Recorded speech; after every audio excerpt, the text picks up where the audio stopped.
श्री रामचंद्र भगवान की जय। सीता माता की जय। पवन पुत्र श्री हनुमान बाबा की जय। ओम हर हर महादेव हर।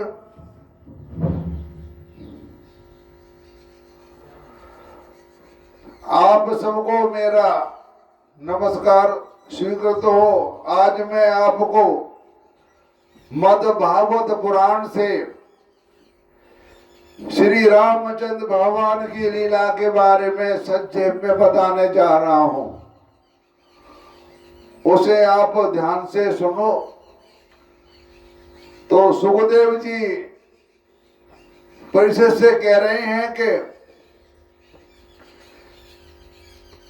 श्री राम ने गुरु वशिष्ठ जी को अपना आचार्य बनाकर उत्तम सामग्रियों से युक्त यज्ञों के द्वारा अपने आप ही अपने सर्वदेव स्वरूप स्वयं प्रकाश आत्मा का यजन किया।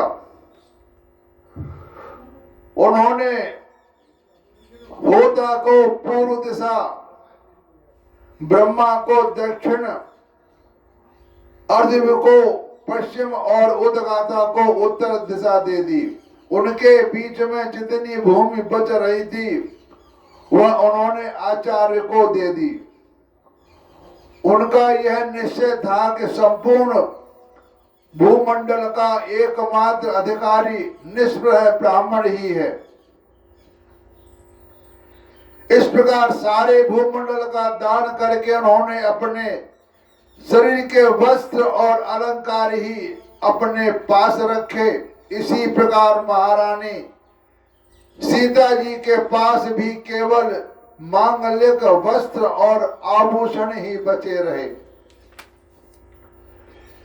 जब आचार्य आदि ब्राह्मणों को देखा कि भगवान श्री राम तो ब्राह्मणों को ही अपना इष्ट देव मानते हैं, उनके हृदय में ब्राह्मणों के प्रति अनंत प्रेम है, तब उनका हृदय प्रेम से द्रवित हो गया। उन्होंने प्रसन्न होकर सारी पृथ्वी भगवान को लौटा दी और कहा, प्रभु आप सब लोगों के एकमात्र स्वामी हैं। आप तो हमारे हृदय के भीतर रहकर अपनी ज्योति से अज्ञान अंधकार का नाश कर रहे हैं। ऐसी स्थिति में भला आपने हमें क्या नहीं दे रखा।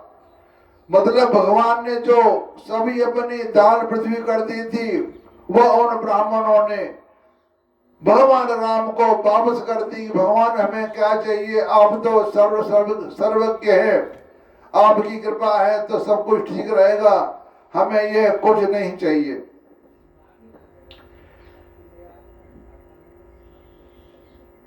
उन महात्माओं को जो किसी को किसी प्रकार की पीड़ा नहीं पहुंचाते, आपने अपने चरण कमल दे रखे हैं।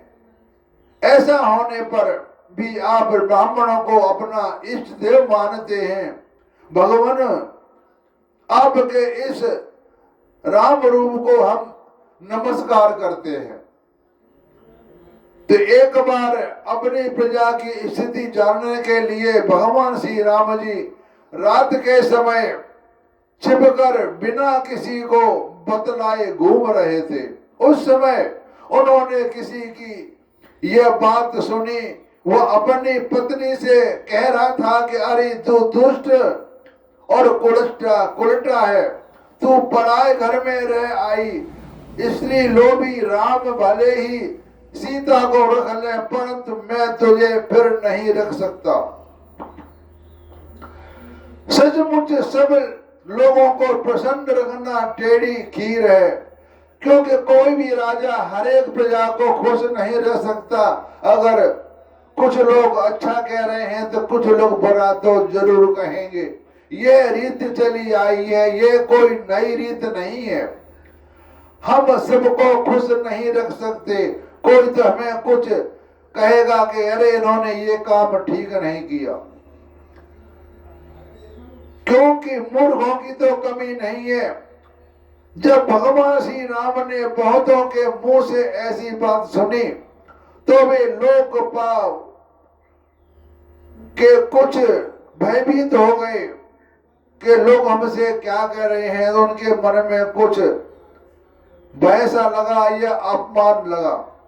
उन्होंने श्री सीता जी का परित्याग कर दिया और वे वाल्मीकि मुनि के आश्रम में रहने लगी। सीता जी उस समय गर्भवती थी। समय आने पर उन्होंने एक साथ 2 बच्चों को जन्म दिया। उनके नाम हुए कुश और लब। कुश बड़े थे, लब छोटे थे। वाल्मीकि मुनि ने उनके जात कर्म आदि संस्कार किए। लक्ष्मण जी के 2 पुत्र हुए, अंगद और चित्रकेतु। परीक्षित इसी प्रकार भरत जी के 2 पुत्र हुए, तक्ष और पुष्कल।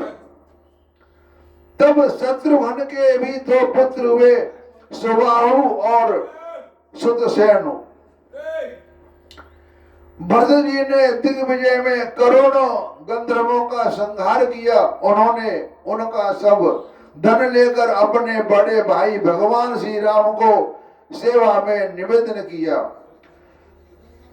शत्रुघ्न जी ने मधुवन में मधु के पुत्र लवण नामक राक्षस को मारकर वह मथुरा नाम की पुरी बसाई।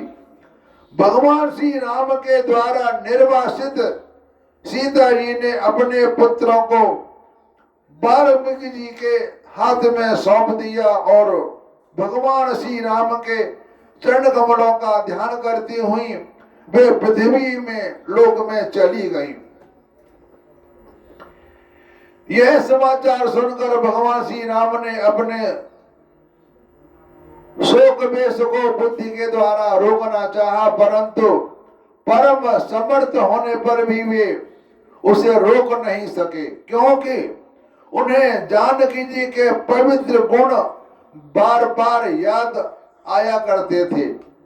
परीक्षित, यह स्त्री और पुरुष का संबंध सब कहीं इसी प्रकार दुख का कारण है। यह बात बड़े बड़े समर्थ लोगों के विषय में भी ऐसी ही है।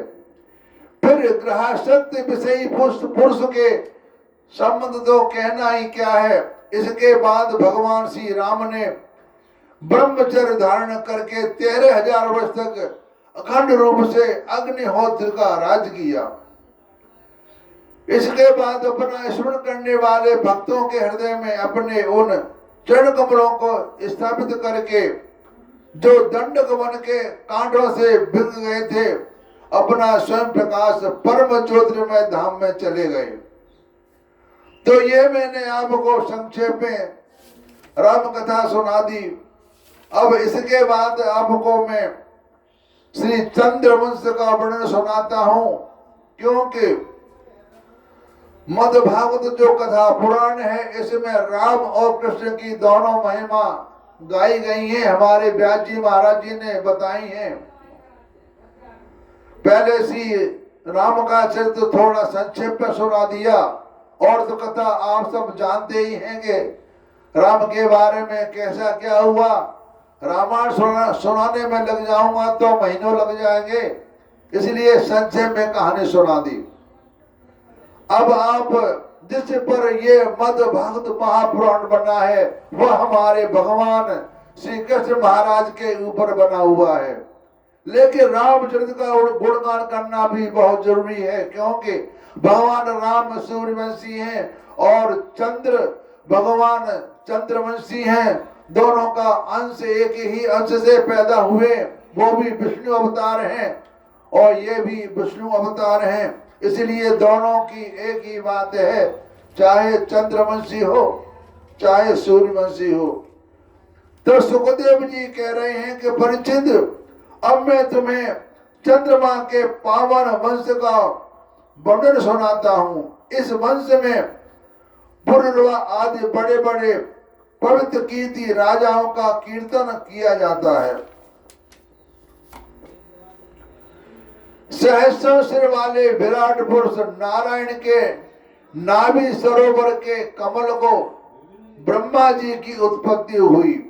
ब्रह्मा जी के पुत्र हुए अत्रि, वे अपने गुणों के कारण ब्रह्मा जी के समान ही थे। उन्हीं अत्रि के नेत्रों से अमृतमय चंद्रमा का जन्म हुआ। ब्रह्मा जी ने चंद्रमा को ब्राह्मण और औषधि और नक्षत्रों का अधिपति बना दिया। उन्होंने तीनों लोकों पर विजय प्राप्त की और राजसु यज्ञ किया। यह चंद्रमा की जो कहानी है, ये चंद्रमा की बहुत सी कहानियां हैं।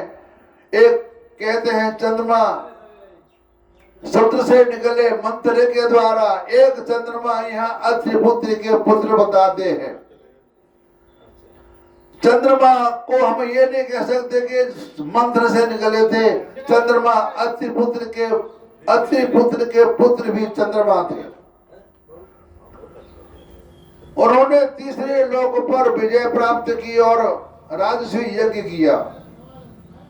इससे उनका घमंड बढ़ गया और उन्होंने बलपूर्वक बृहस्पति की पत्नी तारा को हर लिया। देवगुरु बृहस्पति ने अपने पत्नी को लौटा देने के लिए उनसे बार बार याचना की, परंतु वे इतने मतवाले हो गए थे कि वह किसी प्रकार उनकी पत्नी को नहीं लौटाया। अब आप ध्यान से सुन लो कि यह चंद्रमा वो नहीं है जो समुद्र मंत्र से निकला था। जो चंद्रमा बृहस्पति महाराज की पत्नी को ले गए थे, वो ब्रह्मा जी के पुत्र अत्रि और अत्रि के पुत्र चंद्रमा थे, जो बृहस्पति पत्नी की तारा को अपने साथ भगा ले गए थे। ऐसी परिस्थिति में उसके लिए देवता और दानवों का घोर संग्राम छिड़ गया। शुक्राचार्य जी ने बृहस्पति जी के देश से असुरों के साथ चंद्रमा का पक्ष ले लिया और महादेव जी ने स्नेहवश समस्त भूतगणों के साथ अपनी विद्या गुरु अंगिरा के पुत्र बृहस्पति का पक्ष लिया। बृहस्पति अंगिरा के पुत्र हैं और चंद्रमा अत्रि के पुत्र हैं। बृहस्पति ने पक्ष लिया देवताओं का और शुक्राचार्य ने पक्ष लिया असुरों का। देवराज इंद्र ने भी समस्त देवताओं के साथ अपने गुरु बृहस्पति जी का ही पक्ष लिया। इस प्रकार तारा के निमित्त से देवता और असुरों का संहार करने वाला घोर संग्राम हुआ। इसके बाद अंगिरा ऋषि ने ब्रह्मा जी के पास जाकर यह युद्ध बंद कराने की प्रार्थना की। इस पर ब्रह्मा जी ने चंद्रमा को बहुत डांटा फटकारा और तारा को उसके पति बृहस्पति जी के हवाले कर दिया। चंद्रमा से जो बच्चा पैदा हुआ था उसका नाम था बुद्ध। जब बृहस्पति जी को यह मालूम हुआ कि तारा को गर्भवती है, तो उन्होंने कहा कि दुष्ट, मेरे क्षेत्र में यह है, तू किसे दूसरे गर्भ है, इसे तू अभी त्याग दे, तुरंत त्याग दे, डर मत, मैं तुझे जलाऊंगा नहीं, क्योंकि ऐसा एक दो तू स्त्री है और दूसरे मुझे भी संतान की कामना है। देवी होने के कारण तू निर्दोष भी है। अपनी पति की बात सुनकर तारा अत्यंत लज्जित हुई। यानी स्त्री औरत इतनी कमजोर होती है कि उसे कोई भी अपने बस में कर लेता है, इसमें पत्नी का क्या दोष। तो बृहस्पति कहते हैं कि तुम्हारा इसमें कोई दोष नहीं है, मैं तुमसे कुछ नहीं कहूंगा, लेकिन इस गर्भ को तुम त्याग दो।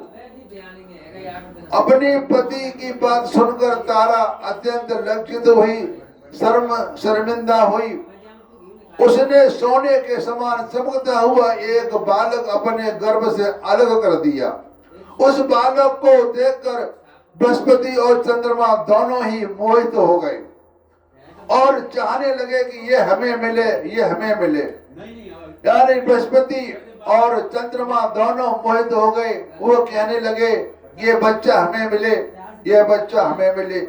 अब वे एक दूसरे के इस प्रकार जोर जोर से झगड़ा करने लगे। तो यह तुम्हारा नहीं मेरा है, तुम्हारा नहीं मेरा है, क्योंकि पत्नी तारा पत्नी बृहस्पति की महाराज की थी और गर्भ चंद्रमा का था। अब ऋषियों और देवताओं ने तारा से पूछा कि यह किसका लड़का है, परंतु तारा ने लज्जावश कोई उत्तर नहीं दिया। बालक ने अपनी माता की झूठी लज्जा से क्रोधित होकर कहा, दुष्ट, तू बतलाती क्यों नहीं? तू अपना कुकर्म मुझे शीघ्र से शीघ्र बतला दे। उस समस्त ब्रह्मा जी ने तारा को एकांत में बुलाकर बहुत कुछ समझा बुझाकर पूछा। तब तारा ने धीरे से कहा कि चंद्रमा का है। इसलिए चंद्रमा ने उस बालक को ले लिया और परीक्षित ब्रह्मा जी ने उस बालक का नाम रखा बुद्ध, क्योंकि उसकी बुद्धि बड़ी गंभीर थी। ऐसा पुत्र प्राप्त करके चंद्रमा को बहुत आनंद हुआ। बुद्ध महाराज इंसान की बुद्धि होते हैं, जिसकी बुद्धि खराब हो वो कुछ नहीं कर सकता। तो यहाँ बुद्ध का इतना महत्व दिया है कि बुद्ध बहुत ही बुद्धिमान पुत्र था। तो बुद्ध के द्वारा इला के गर्भ से पुरुरवा का जन्म हुआ। इसका वर्णन मैं पहले ही कर चुका हूँ। एक दिन इंद्र की सभा में देवर्षि नारद जी पुरुरवा के रूप, गुण, उदारता, शील स्वभाव, धन संपत्ति और पराक्रम का गान कर रहे थे। उसे सुनकर उर्वशी के हृदय में काम भाव का हृदय उदय हो गया और उससे पीड़ित होकर देवांगना पुरुरवा के पास चली आई। पहले ऐसा होता था कि अप्सराएं मृत्यु लोक में आकर के किसी ऋषि मुनि के पास आकर के मोहित होकर के चली जाती थी और उनके पास रहती थी। उसके बाद वापस इंद्रलोक में चली जाती थी। यद्यपि उर्वशी को मित्र वरुण के शाप से ही मृत्यु लोक में आना पड़ा, फिर भी पुरुष शिरोमणि पुरुरवा मूर्तिमान कामदेव के समान सुंदर है, यह सुनकर सुर सुंदरी उर्वशी के ध्यान धारण किया और वह उनके पास चली आई। देवांगना उर्वशी को देखकर राम पुरुरवा के नेत्र हर्ष से खिल उठे। उनके शरीर में रोमांच हो आया। उन्होंने बड़ी मीठी वाणी से कहा, सुंदरी, तुम्हारा स्वागत है, बैठो, मैं तुम्हारी क्या सेवा करूं? तुम मेरे साथ विहार करो और हम दोनों का यह विहार अनंत काल तक चलता रहे। उर्वशी ने कहा कि राजन, आप सौंदर्य के मूर्तिमान स्वरूप हैं, भला ऐसे कौन कामिनी है जिसकी दृष्टि और मन आपस में आसक्त ना हो जाए, क्योंकि आपके समीप आकर मेरा मन रमण की इच्छा से अपने धैर्य को खो बैठा है। यह पुरुरवा और उर्वशी की आपस में बातचीत चल रही है। तो जो पुरुष रूप, गुण आदि के कारण प्रशंसनीय होता है, वही स्त्रियों को अभिष्ट होता है। अतः मैं आपके साथ अवश्य विहार करूंगी, परंतु मेरे प्रेमी महाराज, मेरी एक शर्त है। मैं आपको धरोहर के रूप में भेड़ के 2 बच्चे सौंपती हूं, आप इनकी रक्षा करना। तो वीर शिरोमणि में केवल घी खाऊंगी और मैथुन के अतिरिक्त और किसी भी समय आपको वस्त्रहीन न देख सकूं। परम मनस्वी पुरुरवा ने कहा, ठीक है, ऐसा कहकर उसकी शर्त स्वीकार कर ली। और फिर उर्वशी ने कहा कि तुम्हारा यह सौंदर्य अद्भुत है, तुम्हारा भाव अलौकिक है, यह तो सारी मनुष्य सृष्टि को मोहित करने वाला है। और देवी, कृपा करके तुम स्वयं वहां आई हो, फिर ऐसा कौन मनुष्य है जो तुम्हारा सेवन न करे। कहने का मतलब यह है कि पुरुरवा इतना सुंदर रूप था कि इंद्रलोक से उर्वशी ऋषि उस पर रीझ गई थी। परिचित जब उर्वशी काम शास्त्र पद्धति के पुरुष श्रेष्ठ पुरुरवा के साथ विहार करने लगी, वे भी देवताओं को विहार स्थल चैत्र रथ नंदन वन आदि उपवनों में उसके साथ स्वच्छंद विहार करने लगे। देवी उर्वशी के शरीर से कमल केसर की सी सुगंध निकल करती थी। उसके साथ राजा पुरुरवा ने बहुत वर्षों तक आनंद विहार किया। वे उसके मुख की सुरभि से अपना शुद्ध बुद्ध खो बैठे। इधर जब इंद्र ने उर्वशी को नहीं देखा तब उन्होंने गंधर्वों से उसे लाने के लिए भेज और कहा। जब कोई अप्सरा इंद्रलोक से गायब हो जाती है तो इंद्र को चिंता हो जाती है कि हमारी अप्सरा कहाँ चली गई। उन्होंने गंधर्वों को भेजा और उसी ने बिना मुझे यह स्वर्ग फीका जान पड़ता है। अब ये गंधर्व आधी रात के समय घोर अंधकार में वहीं गए जहाँ उर्वशी दोनों भेड़ों के जिन्हें उसके राजा के पास धरो रखा था। हमारे जो एक प्रधान देवता मित्र और वरुण हुए हैं उनके यहाँ भी ये उर्वशी अप्सरा आई थी जिनसे पैदा अगस्त और वशिष्ठ हुए थे। अगस्त मित्र के पुत्र थे, वशिष्ठ वरुण के पुत्र थे, इस उर्वशी के द्वारा हुए थे। और यहाँ पर उर्वशा ही अप्सरा इस पुरुरवा के साथ आई। तो गंधर्व आधी रात के समय वे अंधकार में वहीं गए और उर्वशी दोनों भेड़ों को जिन्हें उसके राजा के पास धरोहर रखी थी चुरा कर चलते कर बने उर्वशी ने उस गंधर्वों द्वारा ले जाते हुए अपने पुत्र के समान प्यारे भेड़ों को बे में सुनी। जो दो भेड़ के बच्चे उर्वशी ने दिए थे पुरुरवा को, तो जब उर्वशी को ढूंढने आए थे गंधर्व तो वो गंधर्व उन दो भेड़ के बच्चों को उठा करके ले गए।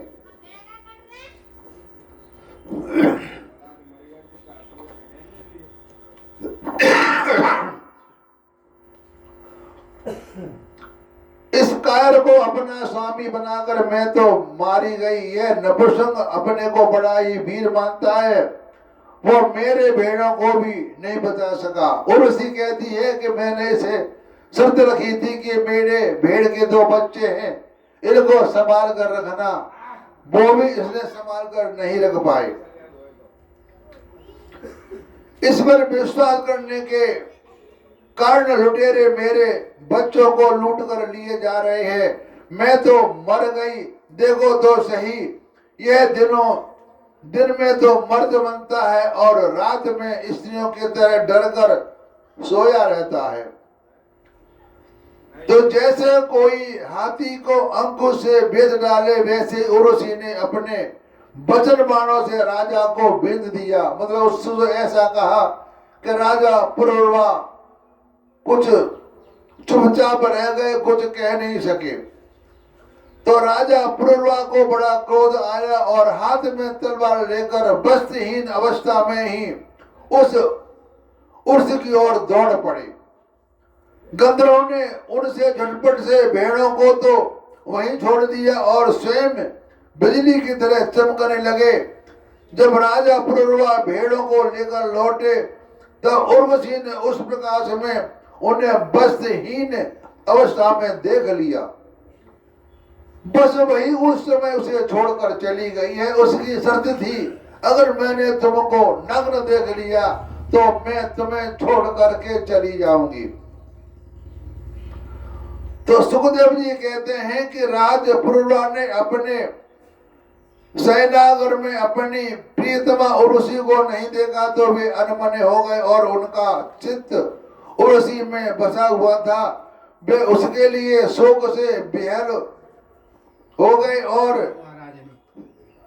उभय की भांति वो पृथ्वी पर इधर उधर भड़कने लगे।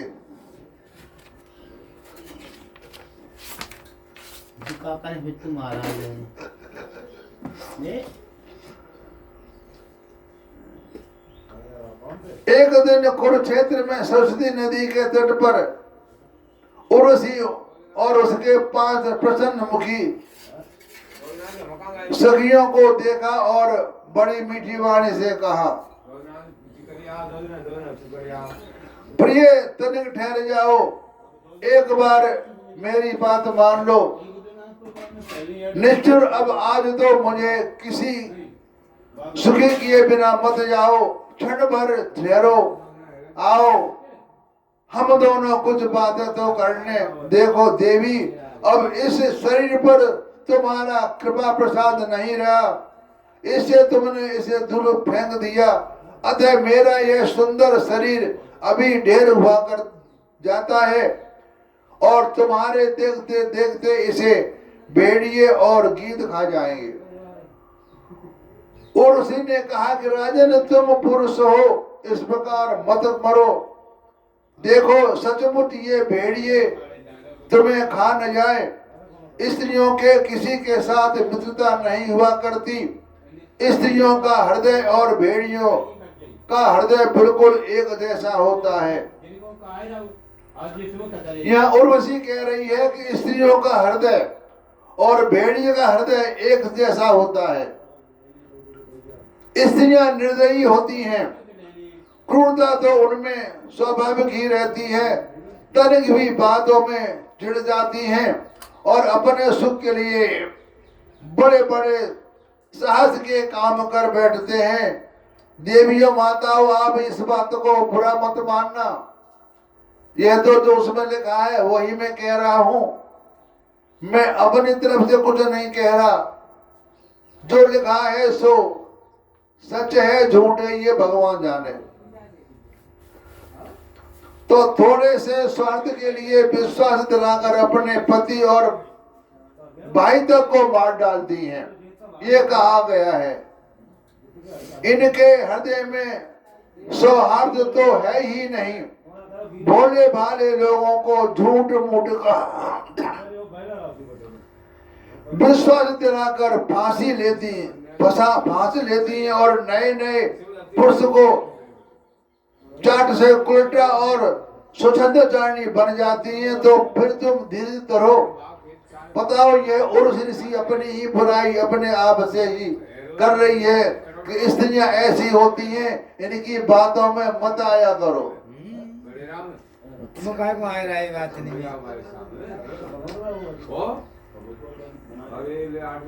तो तुम राजेश्वर हो, घबराओ मत।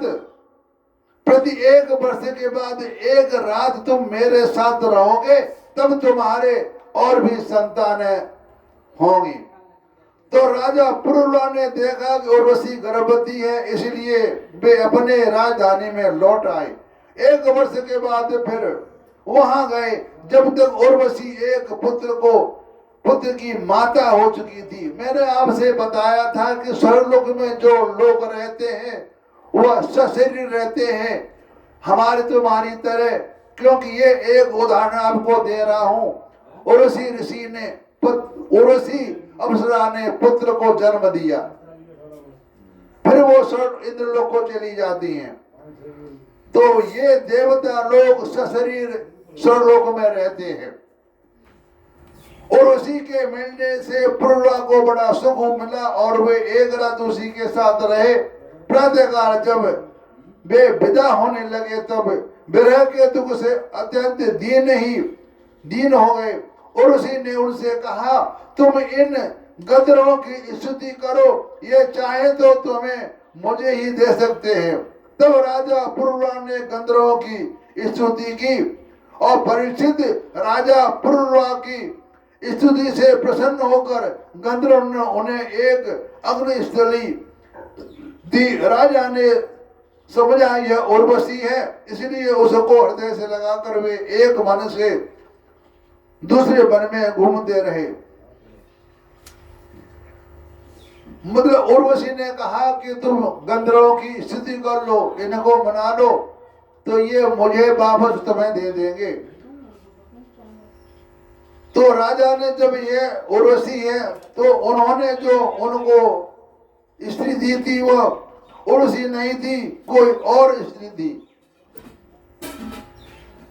जब उन्हें होश हुआ तब वे इस थाली वन में छोड़कर अपने महल में लौट आए। एक रात के समय उर्वशी का ध्यान करते रहे। इस प्रकार जब त्रेता युग का प्रारंभ हुआ तब उनके हृदय में तीनों वेद प्रकट हुए। फिर वे उस स्थान पर गए जहां उन्होंने अग्नि स्थली छोड़ी थी। अब उस स्थान पर समी वृक्ष के गर्भ में एक पीपल का वृक्ष उग आया था। उसे देखकर उन्होंने अपने दो अरणिया बनाई। फिर उन्होंने उर्वशी लोक की कामना से नीचे की अरण्य को उर्वशी और ऊपर की अरण्य को पुरुरवा और बीच के काष्ठ को पुत्र रूप से चिंतन करते हुए अग्नि प्रज्वलित करने वाले मंत्रों से मंथन किया। उस मंथन से जातवेदा नामक अग्नि प्रकट हुआ। राजा पुरुरवा ने अग्नि देवता को त्रिविद्या के द्वारा आहवनीय, गार्हपत्य और दक्षिण अग्नि इन तीनों भागों में विभक्त करके पुत्र रूप से स्वीकार कर लिया। फिर उर्वशी लोक की इच्छा से पुरुरवा ने उन तीनों अग्नि द्वारा सर्वदेव स्वरूप इंद्रियातीत यज्ञपति भगवान श्री हरि का यजन किया। तो परिचित त्रेता के पूर्व सतयुग में एकमात्र प्रणव ओंकार ही वेद था। सारे वेद सात उसी के अंतर्मुख थे। देवता थे एकमात्र नारायण और कोई नहीं था। अग्नि भी तीन नहीं केवल एक ही थी और केवल एक ही हंस था। परिचित त्रेता के आरंभ में पुरुरवा ने वेद त्रयी और अग्नि त्रयी का आविर्भाव हुआ। यानी कहने का तात्पर्य यह है कि जो हमारे वेद चार है वो पहले ओम प्रणव ही थे। उसके बाद एक वेद बना ऋग्वेद। ऋग्वेद के ही ये चार वेद बना दिए गए। तीन वेद हो गए। चौथा जो अथर्ववेद है उसमें तीनों वेदों का सार है। लेकिन कहने का तात्पर्य यह है कि वेद एक ही है। चार वेद तो हमने उसके हिस्से करके बना लिए। अगर चारों वेदों को हम एक पुस्तक बनाते हैं तो वह पुस्तक बहुत भारी हो जाएगी। उसको पढ़ने में, रखने में, उठाने में बहुत दिक्कत आएगी। तो त्रेता युग में पुरुरवा ने तीन वेदों की रचना की या करवाई। तीन वेद त्रिवेद उसे कहते हैं। तीन विद्या होती है। तो मैंने आपको चंद्रवंश का वर्णन संक्षेप में सुना दिया। अब अपनी वाणी को मैं विराम देता हूँ। आगे कथा में जमदग्नि और परशुराम जी के चरित्र के बारे में सुनाऊंगा। हरिओम तत्सत।